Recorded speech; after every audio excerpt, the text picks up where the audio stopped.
Good afternoon and welcome to this webinar on top tips for handling immigration cases remotely, going from muddling through to refining your remote practice. It is an honor to have you join us as we reflect on recent changes and challenges and renew and strengthen our commitment to colleagues and clients. Before we get started, let me take you back to a golden age. And in this golden age, it was back in March, you may remember it. Back then, you were told there was a pandemic. And even though you were starting with that, you were all of a sudden zoomed into the future. You were told to become a professional in working remotely, but you may not have had the tools and training to do so. And somehow you were expected to transition your staff and meet client needs and payroll. You had to become a technical expert. At the same time, there was a little company called Zoom, which was experiencing huge growth because of the pandemic, but there were major problems with their privacy and security. And even though Zoom has only one function, to be a technical expert, they were far from perfect. But sometimes it feels like you, a trained lawyer, you are required to be technically perfect. Well, this webinar is not really about doom and gloom and Zoom. We just want to know how to use the tools better. And we all know there is an overarching reason why we want to succeed in this new tech world. And the reason is our clients. For example, Eric Yuan. He was born in China, came to the US in 1997 to go on and found a company that turned him into a billionaire. And that billionaire's company is Zoom. That is one American dream success story, and you have many of them, which underlies why we are here today. Let's get going with the agenda. We will hit on the new normal, client and staff communication, filings, perspectives from small to large firms, vendors, fatigue, and the future. Of course, all comments belong solely to the speaker and are not endorsements. A little housekeeping moment here. You can ask questions on the right-hand questions tab, and there will be 3 polls coming up, and we will let you know the results of what you and your colleagues think, and anything we don't get to, we will follow up after the webinar. We are honored to have with us today our outstanding speakers. William Stock. Bill is a founding member of Clasco Immigration Law Partners and an award-winning attorney who served as AILA president in 2017. Dagmar Buta is a shareholder at Parker, Buta and Lane and recipient of 2 AILA presidential commendations in 2011 and 2017, and also the AILA Distinguished Service Award in 2018. Tamina Watson of Watson Immigration Law is a recipient of the 2019 AILA National Presidential Commendation for her work and for founding WIDE, Washington Immigrant Defense Network, to match immigration and non-immigration lawyers to help detainees. I am Jeanette Cherner, Strategic Accounts Manager at FIS. Foundation for International Services, Inc. is a leading supporter of global talent since 1978 with credential evaluations, translations, and expert opinions, and a founding member of NACES, the National Association of Credential Evaluation Services. We also want to thank Anaya Palmer, Samantha Ratcliffe, Richard Reeves Hine, Taylor Phillips, Marcia Mavunkel, Diana Chamberlain, and my colleague, Evan Hoover of FIS. He will be handling questions and the upcoming polls. We're going to move into the new normal.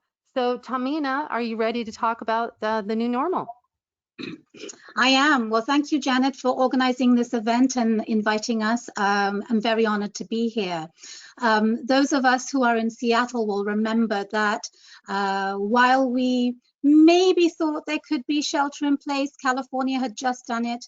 I don't think any of us were really prepared. And so I think the new normal is really just accepting that this is what life is at the moment and adapting.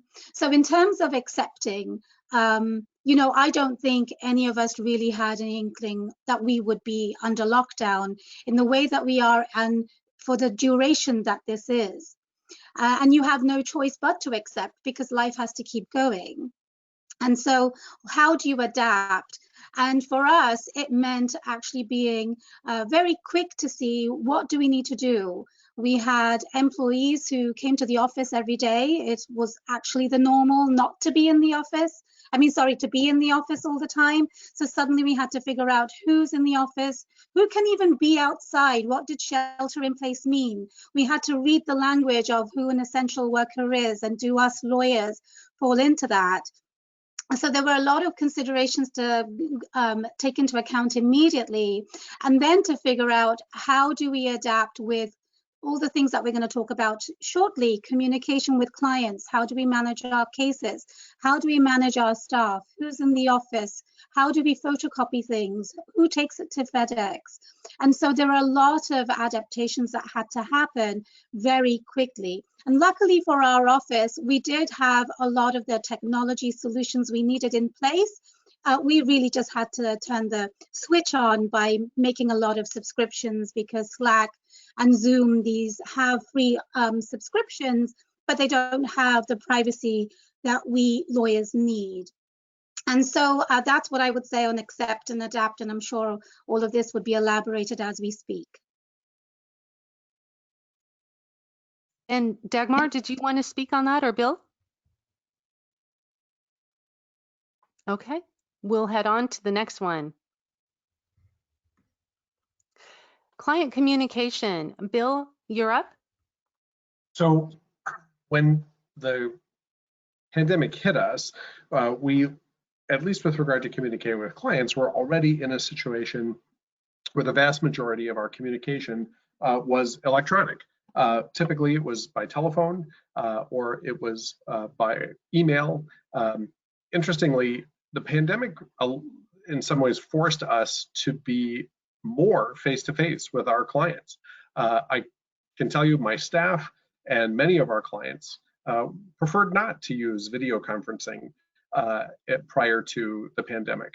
It was a preference to use telephone, and the pandemic really gave us an opportunity to widely deploy the technology, to have an expectation of using it, and I think to use it with a level of forgiveness, right? I think part of what drove many of our staff and some of our clients to not want to do face-to-face communication is the need to be completely buttoned up every time that you're appearing to a client.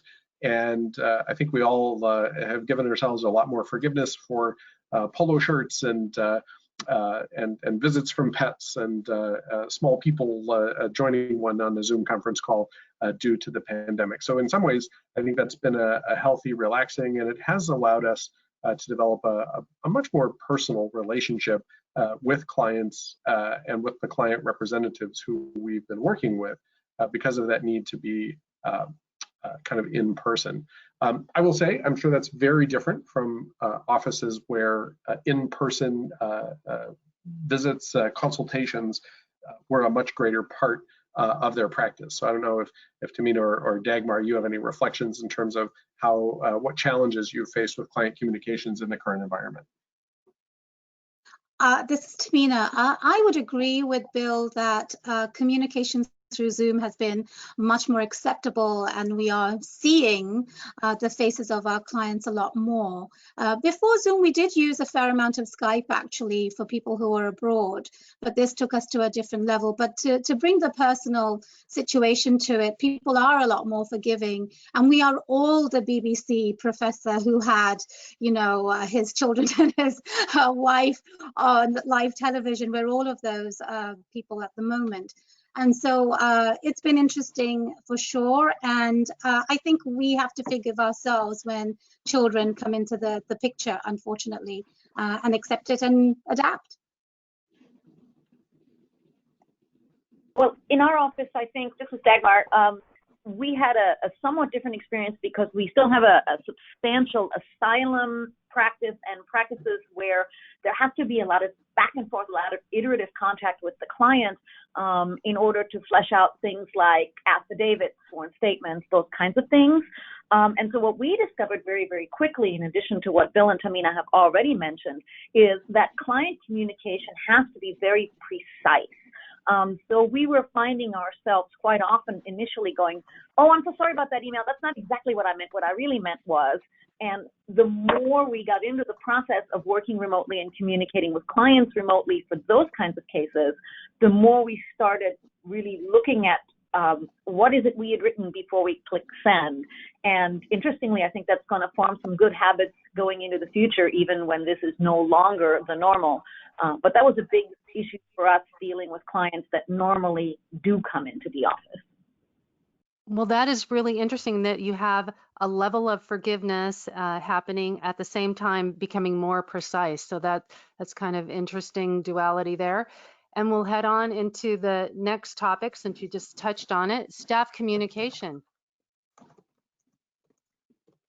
And Dagmar, yeah, sorry. That was a big one for us, actually. And unlike Tamina in Seattle, we had a little bit of time to kind of plan for this transition, because the governor in Oregon took some time to actually say, okay, folks are going to start working from home now. So the first thing that we did right away when we were seeing the writing on the wall is we got all of our staff together and we said, look, we think this is what's going to happen, and this is what we think we will do, but we would like your input. And I think that was really important in terms of getting buy-in from our staff, that we weren't about to fire them all, that we were going to make this work, and that we were going to ensure that they had the tools and the support that they needed to be able to work from home.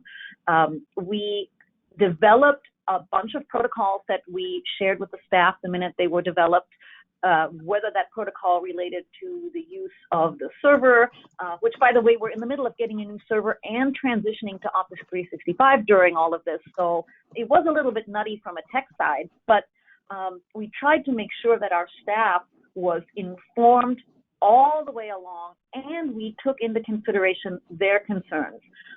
Some folks were much more sensitive to the occasional coming into the office because of family issues than others. We had to be sensitive to that, and so it was constant early.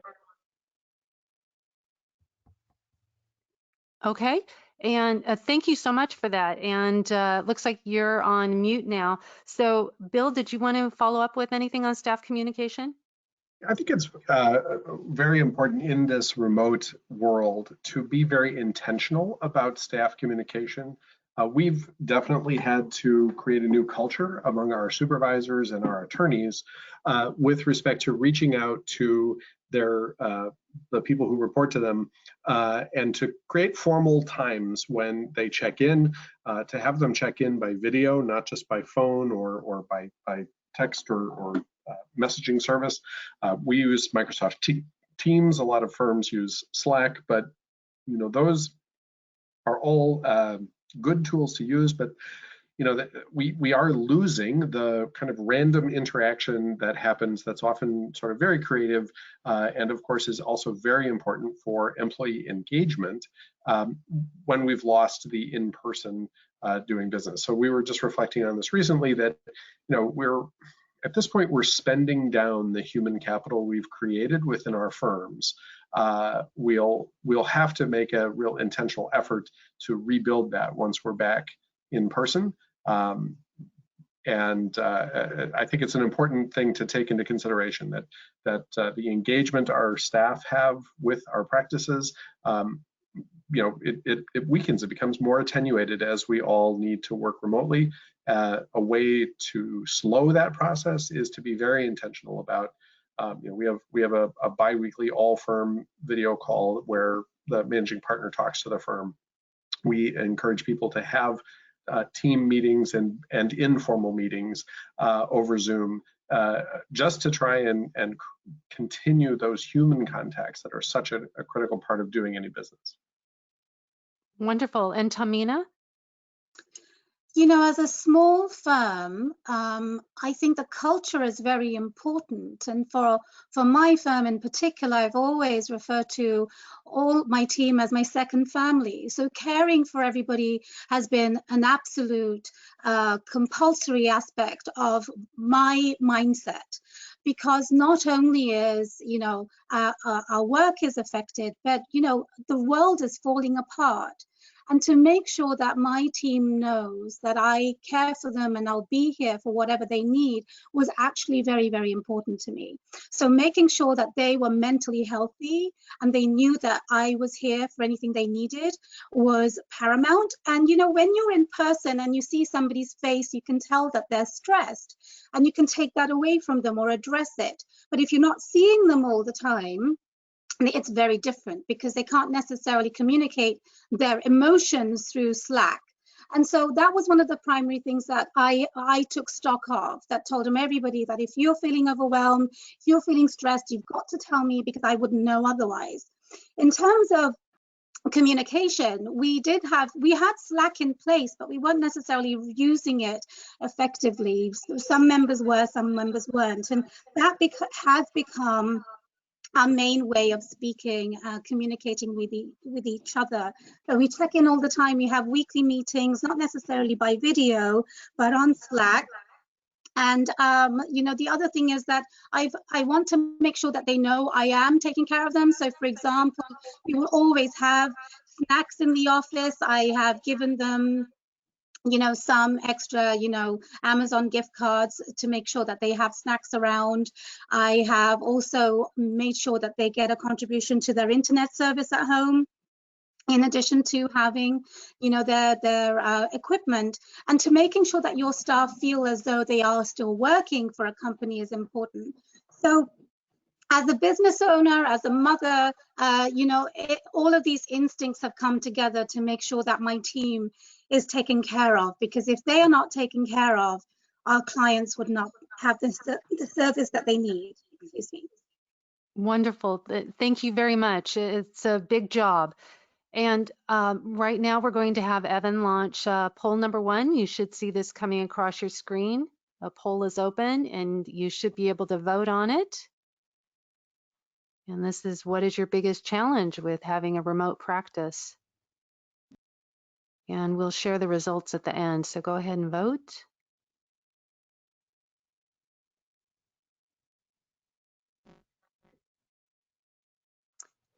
And I think we're just about While done. everybody's voting, I'll just chime in that I have new appreciation for anyone who's trying to manage a practice with small people at home. I'm vacationing with my nephews, and it's a lot to Yeah, to try to run a practice with small people around your house. So that might have needed to be a choice. right. And I will add to that while the poll goes on that, you know, the first few weeks of no school, while we're trying to figure out what our businesses means, that was an additional stress, and schools didn't give us much to do. But 3 weeks after, they suddenly had Zoom meetings and assignments, and, you know, whose Zoom meeting is it anyway? How many calendars can I look at? And gosh, I've been a failed mother many, many times over the last few weeks. So I'm so glad school is over. Oh my gosh. Well, you sound like a very successful mother and a firm owner. So I know it's really tough. Okay, This I is think, Dagmar.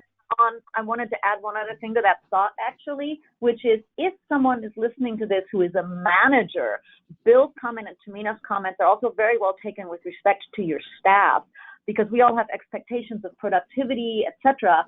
And when you are managing your work and the children at home, that can be really dramatically affected. And I think we need to remind ourselves of that and have a little bit of compassion for that as well.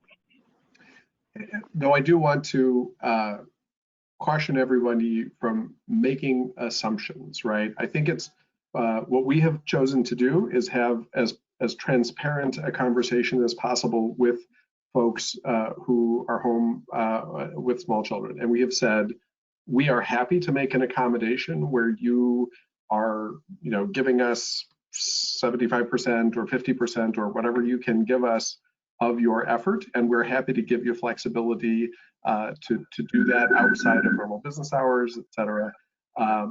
But we do not presume that that is what you want, right? If you say, I'm continuing to be 100%, and that's fine. We also are not going to assume that just because you have children that somehow you need a special accommodation. But I think I think you have to be balanced, and I think communication is really the key in finding out what your employees need. Excellent. All right, so our poll is closed and we're moving on to filings. And Bill, you're going to be up on this. What have you seen? Well, I would say never waste a crisis, in the immortal words of President Obama when we were talking about the financial crisis. And what we were able to do is a project which had gotten a lot of resistance from our teams. Everyone likes the way that they did things. Everyone preferred to work with big masses of paper and print out the draft and mark up the draft and print out another draft. And there was just a lot of paper that needed to be managed. We've now gone to an entirely virtual setup. And it really has opened us up because we had one paralegal, for example, who moved for family reasons to another city. We were able to accommodate her, but the fact that people wanted to review her work in paper meant that someone back at the office had to print out all of her work. Well, the fact that we've all been forced to re-engineer our process to have it be entirely electronic until the moment it's being printed to put in a FedEx to send to immigration, since of course immigration isn't electronic yet, that has really allowed us to be much more creative in terms of thinking about how the flow of work is structured, what job descriptions we have around the firm, et cetera. So we took a group of people who were interested in this issue. We threw them at the problem of coming up with a completely electronic process. And we are now proudly electronically the entire process, from case intake all the way through filing. And it's actually been a big advantage. And one of the things when one of my staff said to me, I can't wait to get back in the office so that I can do everything on paper again, I said, no, I'm actually going to go around the office and take away everyone's printers because we are going to stick with this electronic process that we've developed. That's great. And Tamina? For us, we had to really think about the workflow. A lot of this can't be done unless you're in the office with a printer actually getting the documents ready, at least for us anyway, and we haven't quite got to the point where Bill is. But what that meant is somebody's at the office at any given time, but we were very intentional about not having more than one person. And so we had to figure out who is in the office when and calendaring it to make sure. And then for me, the default is to go after hours, after my kids go to sleep, so I'm where I need to be, and the next person is not slowed down the next day for filing, because we still have to do a lot of photocopying and FedExing. So the workflow was definitely the biggest challenge for us. Who's where, when, how, that sort of thing. And Dagmar, did you want to say something on that?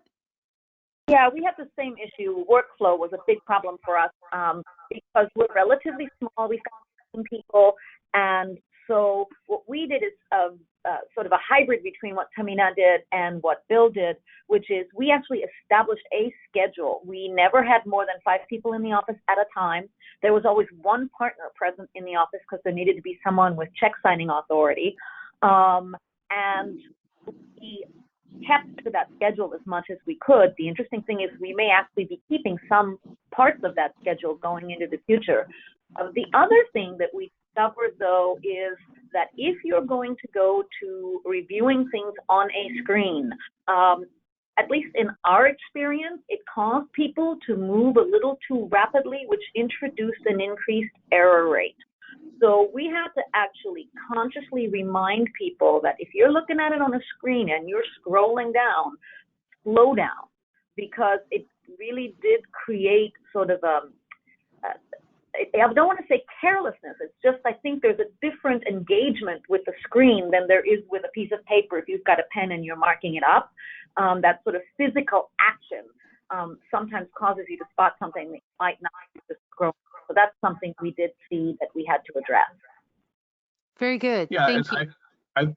I would just chime into that the best $125 you can spend, which we wound up doing, just giving everybody a $125 allowance to buy a second monitor. Because when you're reviewing everything electronically, having multiple monitors in the home office setup was really critical for people and made them much more productive and comfortable once we had that. Excellent. Okay, and this is a little bit more about the perspective from small to large practices. And Tamina, if you'll talk about the small practice.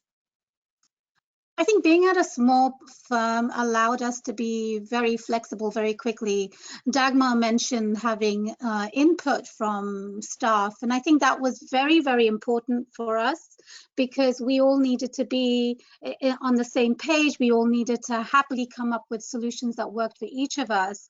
And being small, where we could make the decision and execute immediately, was very, very important. So being at a small firm, from my perspective, was an advantage because we could just keep moving quickly. And so the first week was an adjustment, but we really didn't lose a heartbeat. And I would credit that to having a smaller team that had flexibility and quicker decision-making capacity.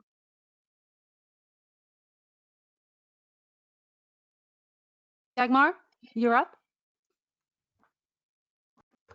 And it looks like you're still muted. Oh, there you go. Yeah. The mid-sized firm, I think we sort of get both the good and the bad of both extremes. We have enough scale to be able to set up, as I mentioned a moment ago, a rotation, which sort of was loosely based on a team structure.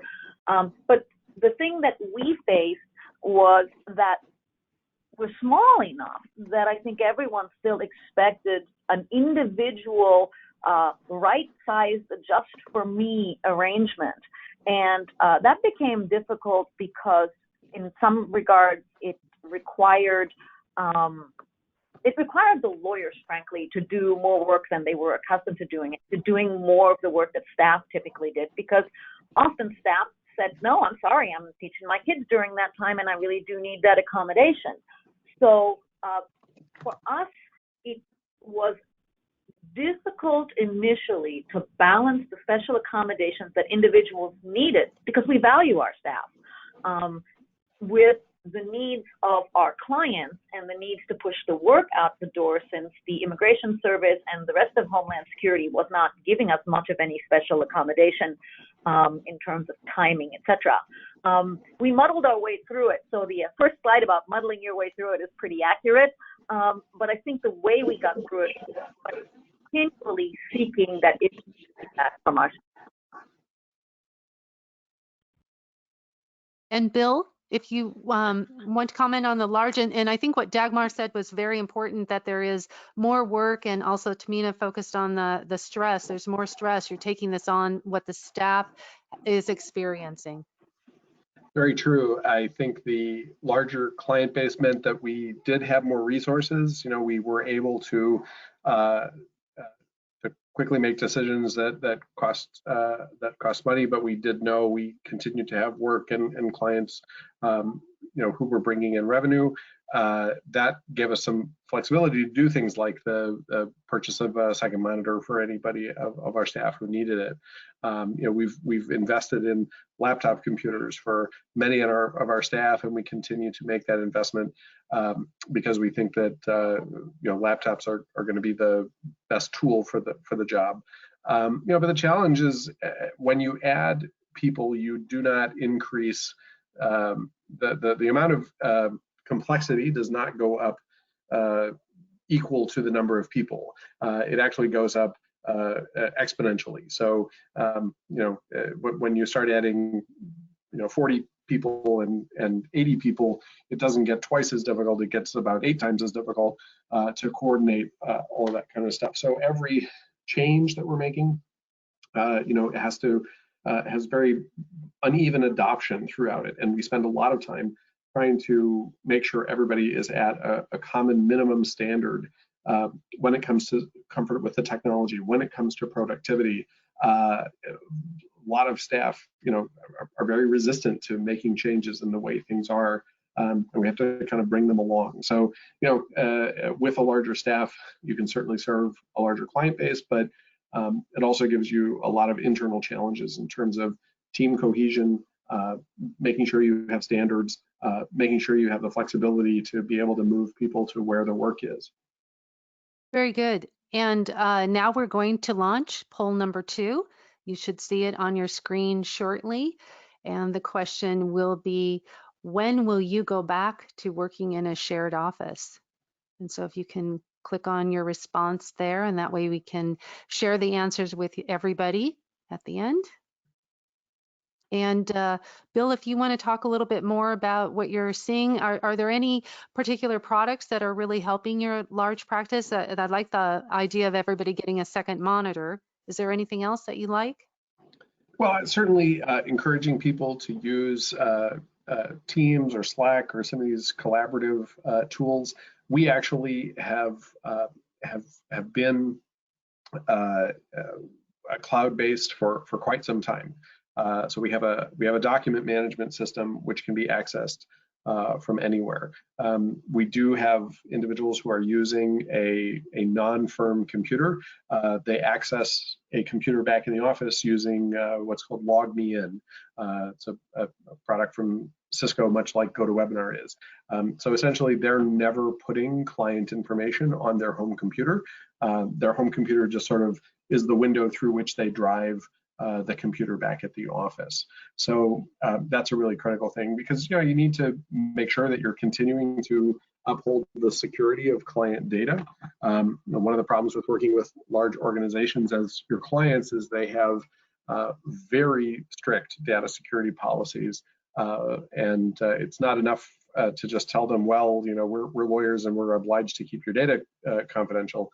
They want some real details about how you're making sure those data are being kept confidential, and that they're being kept confidential whether they're on someone's iPhone or a firm laptop or a desktop that's back in the office. So those security technologies are also really important to have.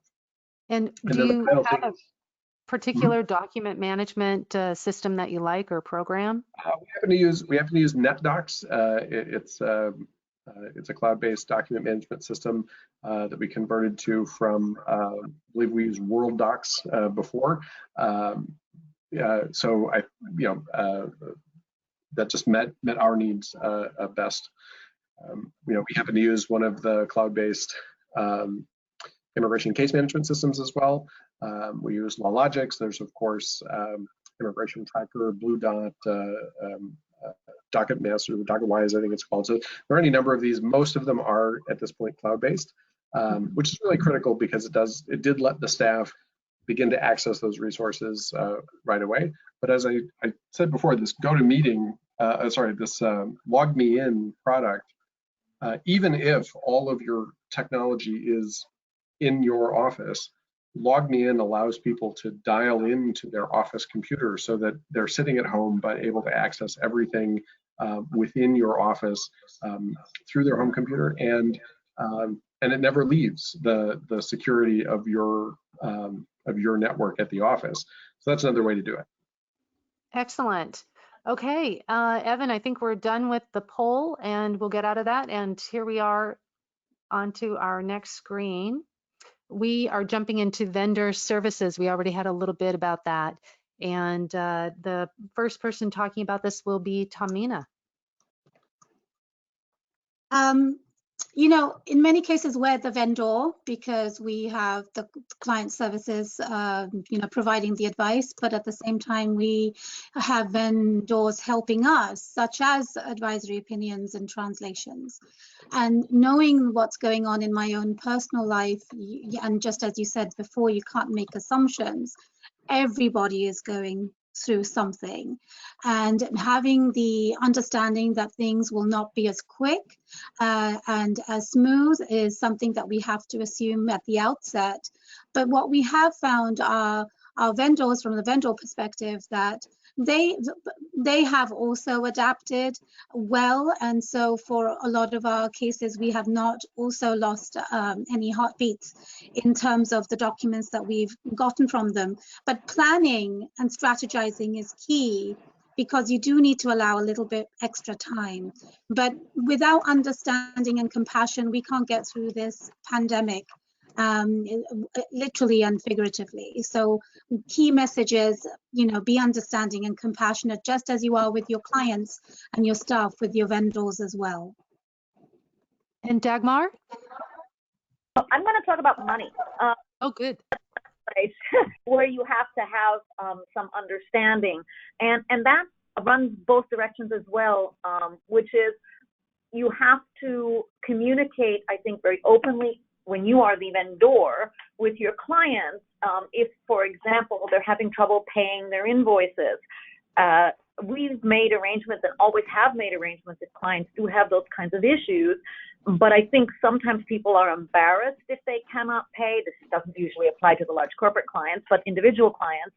And so we've always prided ourselves on being very open with our clients when these issues arise, but we've had to do a lot more of that as people are losing their jobs and as people are financially insecure. By the same token, sometimes what we're seeing is that we haven't had this issue, but if, for example, a client has agreed to pay for, let's say, the placement of ads in for a labor certification, we've seen that sometimes these clients, and they've been typically institutional clients, have been slow to pay the entity that provided that service. And in that context, we have kind of jumped in on occasion as an intermediary lately to make sure that the vendor that provided that ancillary service gets paid in a timely fashion, even if we are not the ones who are supposed to be making that payment, because we have a relationship with that vendor typically that we want to guard and protect. And so again, it's just being vigilant and paying attention to these things so that things don't fall between the cracks and then people get upset or people no longer provide you the services you need. Just got to pay attention to the money piece of it. Very good. And Bill? I think, yeah, I just would agree with everything that they said. I think the best part of this pandemic is the way in which it has allowed us all to be a bit more forgiving. And I think we need to do that with our vendors. We need to do that. We have to ask our clients to do that with our staff. So definitely agree with what Dagmar says.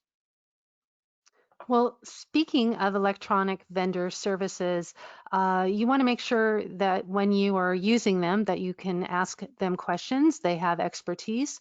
They work with lots of attorneys usually, and they know what works out in the field.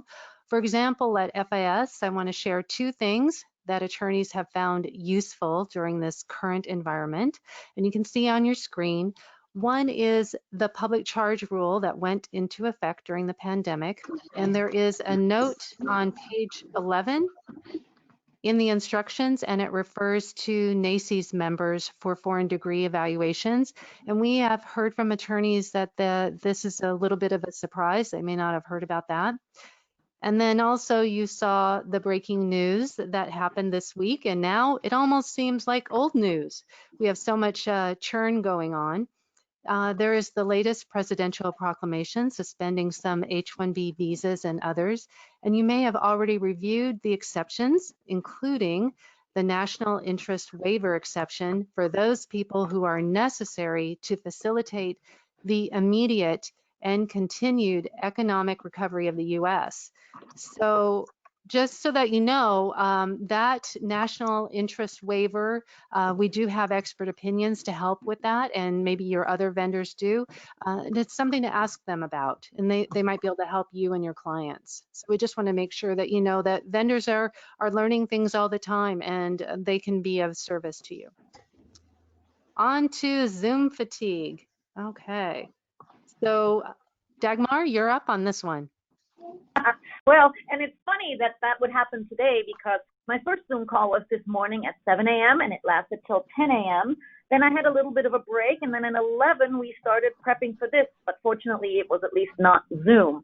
And it's interesting because there have been a number of studies actually that have tried to analyze the effect on the person's brain by being on a Zoom call and why those effects occur. And it's pretty much scientifically determined now that the same content in a Zoom call versus a face-to-face meeting tends to exhaust the parties more. And there are a number of reasons for it. One is, of course, that you really don't get those nonverbal clues in the same way, or cues in the same way that you get in a face-to-face conversation. And so you're always straining to listen for little variances in tone, little things that you might not have to do if you were in a person-to-person context. And so I always just remind myself that even though I can sort of kind of see the person's face, I'm not seeing what else is distracting them around them. I'm not gauging their body language because all I can see is pretty much from the chest up. And so I try not to assume anything about the communications that are happening, and I try to remind myself to take things at face value. I think that's really important. But the other thing, and it's why I said, where did your face go, is every once in a while, even those of us who try to be good, we don't leave the conversation, but we turn our video off. And I think that the more people are doing Zoom calls, the more that's becoming sort of accepted. So if you really do need to do something in the middle of one of these calls, you don't want to be the Supreme Court justice who flushed the toilet, right?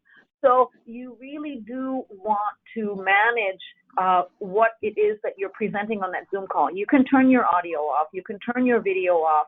You don't have to leave the call. You can still hear what's happening.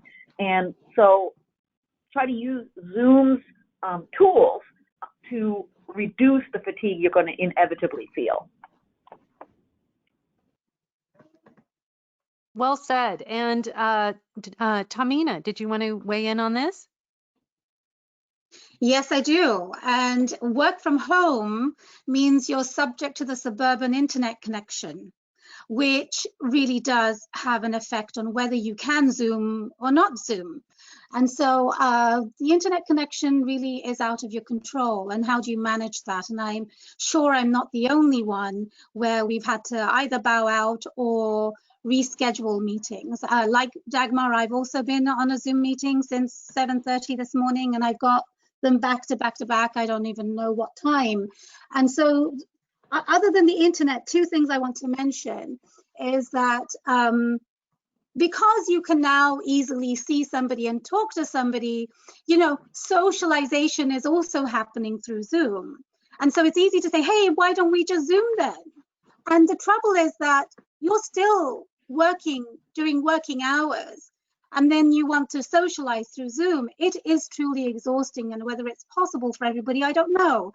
And if you have little children like I do, I have a 10-year-old and an 8-year-old, I always used to complain when I went to the office that I'm not spending enough time with them. And I don't know if I'm necessarily spending any more time with them just because we're under the same roof.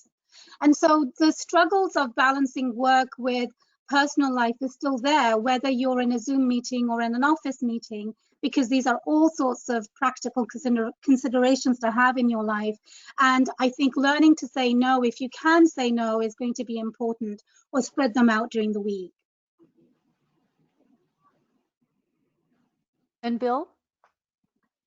I don't have a lot to add. I mean, I think that's been a great amount of wisdom, and you do have to set those limitations. And certainly, I think I just as a good practice, scheduling tighter meetings is probably a good idea. If everyone knows they only have 45 minutes, it can make the meeting more productive and come to a conclusion more quickly. Certainly, I think schedule every meeting to end after no more than 60 minutes on Zoom, and 45 minutes is better. Excellent. And to have a tighter meeting here, we are going to launch the last poll number 3, and we'll see what you have to say with regard to the presidential proclamation that came into effect this week. So poll number 3 should be launching shortly with Evan.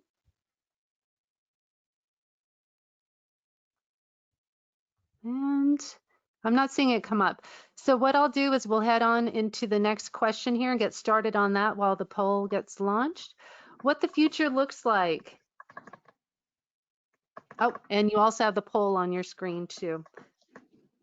So what the future looks like, Dagmar, you're first. Well, for one thing, I think the future is going to reflect a lot of the things that we are doing now. I loved the second poll because I think the second poll really instructive as to what the future may be. We have already determined in our office that we are going to continue to allow staff to work from home to a much greater extent than we ever let them do it before, because we discovered that they actually can be productive working from home. And it's meant a great deal to people to have that kind of flexibility. I also think, in talking to some of my colleagues around the country, that commercial landlords better watch out, because when it's time for people to renegotiate their leases, I think people are going to realize they don't need all that space if people can work from home. And so I think we may realize some cost savings. I also think that one of the things that may change is the way we interface with our clients. The traditional model is to, if you're doing consultations, to do them face-to-face and to spend an hour perhaps and to charge for that time and to have them in your office. You know, and if it's a asylum case or a family-based case, they may bring their 3 children because they didn't want to pay for a babysitter that day. I think that way of managing the practice is probably going to change, particularly as we open up a little bit more, but we're still maintaining smaller groups and maintaining distances, and in most instances still wearing facial coverings. So I think some of the things we're implementing now will stick around, and the big one I think for us will be flexible work schedules. And Tamina? You know, 100% agree with Dagmar, and I don't think I have a lot to add to that. The only thing I will say is, before the pandemic, I think in 2020, starting from January, or maybe even 6 months before that, I was trying to see people less and less, only because schedules get so tight. And what I found is that a lot of people would be happy to have consultations on the phone. So I do see in the future that a lot of people would probably opt to have Zoom meetings for consultations as opposed to in person. There will be people who will want to see you in person, but I think that number will dwindle. So that's the only thing I will add to all the amazing wisdom that Dagmar just shared. And Well, Bill? I mean, I hate to be the contrarian here, but I think we will be back in offices. There is a reason why large cities happen. There is a reason why offices were created in the first place, and there are enormous benefits that are hard to measure, but really create team cohesion, provide the opportunity for informal relationship building, which is a key to both engagement of employees and innovation.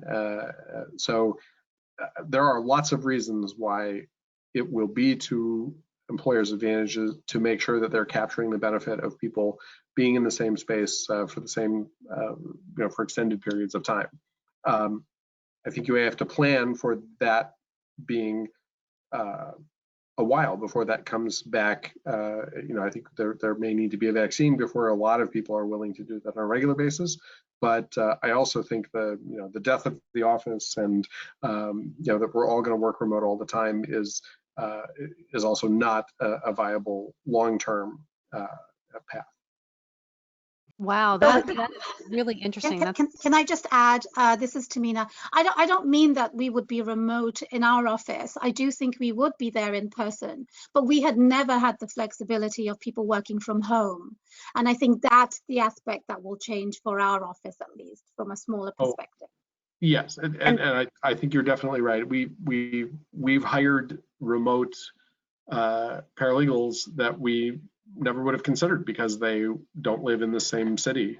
And we just sort of said, well, we have proof of concept here that it can work for people to be 100% remote. So of course we're going to consider that candidate. And Bill, Excellent. This is Dagmar. for being contrarian at all. I think you're absolutely right in what you said. My larger point was simply that the office will look different. It will no longer be the notion of everyone clocks in at the same time in the morning and everybody clocks out at the same time in the evening. Not that that ever happens in law firms, but you know what I'm saying? The standard model, I think, is going to change, but the office itself isn't going to go away. Excellent. What a good, robust conversation. And now we're at the Q&A portion here. So if you will give us your questions, we will get to them. And in the meantime, we're going to ask Evan if he is able to show us the poll results. Evan, are you able to do that? Yeah, right here with y'all. In regards to the first question, we had just over a quarter of y'all respond to what is the biggest challenge with having a remote practice? And it looks like engaging with your clients is currently the biggest challenge. Moving on to the next poll, we have when will you go back to work in a shared office? And that was a really great conversation that y'all were just having. I really appreciate the input from you all on the panel.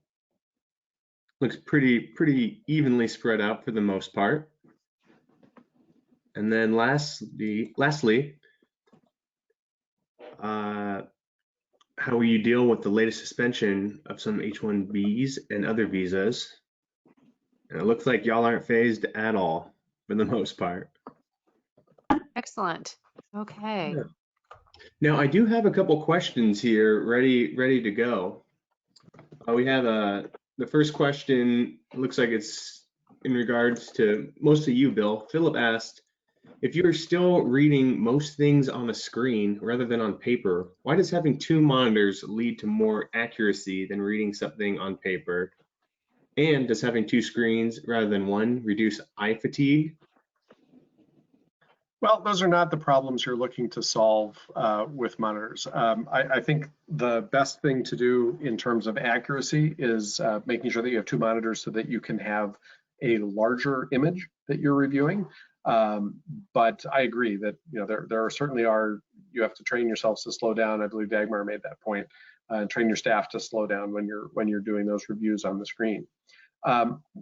Very often with a thick filing, the challenge is that you have multiple things you want to be looking at the same time. So, I mean, an example I see all the time is I'm going through an I-129 and I need to refer back to the employee supporting documents to make sure that the I-129 is completed directly. Now, on paper, I would have a stack of paper. I would put my finger in that stack of paper where the supporting documents were, and my other finger in the stack of paper where the I-129 is, and I would just flip it back and forth in order to do that.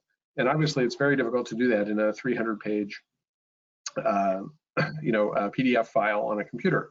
So multiple screens allows you to open multiple windows of the same 300-page document. And so you have one window that's showing you page 300, and you have the second window next to it showing you page 50 that you're reviewing.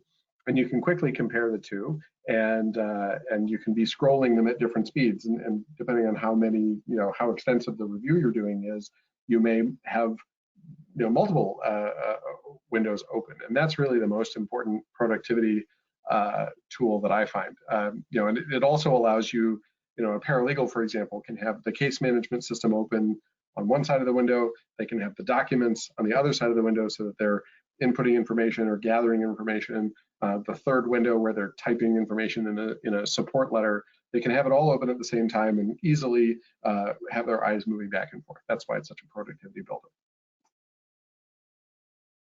Thank you. And I think we have another question here. What impact is there from not being able to meet in groups like the AILA conference?